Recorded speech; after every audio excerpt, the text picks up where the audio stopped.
Bonjour à tous, ici le Dr Nozman. J'espère que vous pétez la forme. Moi ça va, ouais, tranquillement.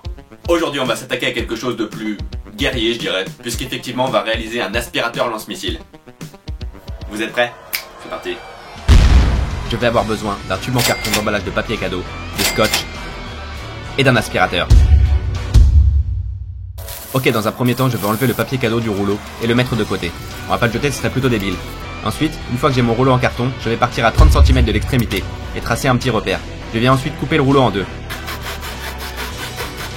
J'ai donc ma partie de 30 cm, je suis content. L'idée pour fabriquer le canon est d'assembler les deux morceaux du rouleau entre eux. Pour démarrer, je vais faire deux petites entailles circulaires en haut de mon rouleau de 30 cm. Comme ça, quand je vais venir l'emboîter, tout va bien passer nickel. Je trace avec un crayon papier mes courbes et je viens les découper à l'aide d'un ciseau.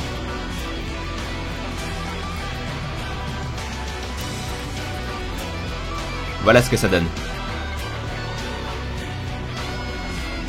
Je prends maintenant mon deuxième tube, et je viens à 10 cm de son extrémité, c'est ici que je vais placer mon premier tube. Une fois à 10 cm, je viens placer le premier tube comme repère, et je vais tracer au crayon papier le contour rond, pour venir ensuite le découper, pour que les deux tubes puissent s'emboîter. Maintenant je découpe le rond, à l'aide d'un cutter ou d'un couteau, c'est comme tu veux mon pote.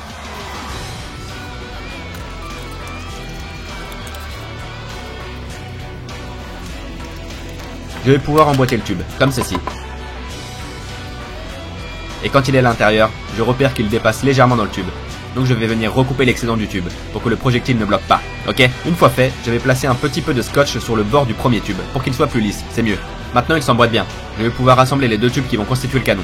Je mets du scotch bien partout, il ne faut pas d'espace où l'air puisse passer, c'est très important. Alors il faut recouvrir bien comme il faut, ok?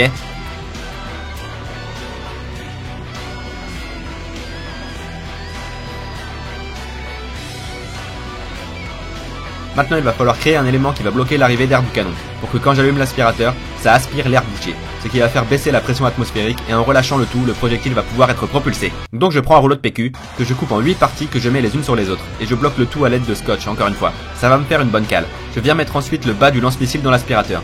Une fois de plus, je scotche bien le tour pour qu'il n'y ait pas d'air qui puisse passer. Très important.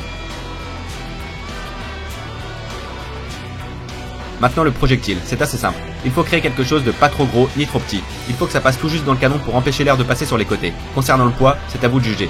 Si votre projectile reste bloqué à l'intersection des deux tubes, c'est qu'il est trop léger, et qu'il n'est pas assez lourd pour passer, donc il se fait aspirer. Dans ce cas, rajoutez du poids.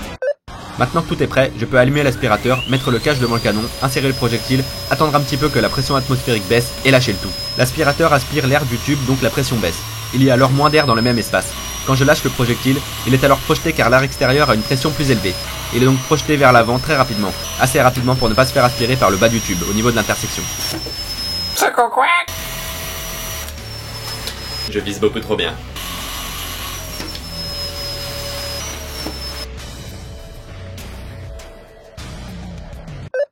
Merci à tous d'avoir regardé cette vidéo, merci à toi Philou.